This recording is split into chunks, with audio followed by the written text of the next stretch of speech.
Welcome to the Salmon Runs YouTube. Enjoy the video. You begin by ensuring the male threads are clean and dry. Remove old sealant with a wire brush and rag. Next, hold the roll so tape unwinds toward the pipe end. This prevents unwrapping when you thread the joint. Start at the first full thread, overlapping by about 1/2 of the tape width as you wrap. Make sure the tape lies flat and follows the thread helix.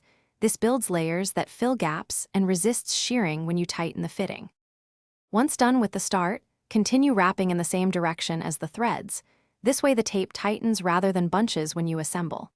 Apply 3 to 6 full turns. Use more for tapered threads, keeping steady, firm tension but do not overstretch the tape. Make sure each pass overlaps evenly and the final edge is smooth and ends just past the last thread. This produces a consistent sealant body and reduces the chance of tape bunching into the pipe bore when tightened. You should thread the fitting by hand first so the tape seats correctly, then use a wrench to snug it about 1/4 to 1/2 turn. Avoid over-torquing, which can shear the tape or damage threads.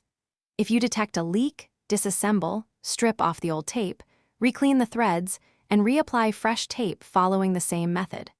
For persistent leaks on high pressure or critical lines, make sure to pair PTFE tape with a compatible pipe joint compound. Thanks for watching. Consider subscribing if we helped you.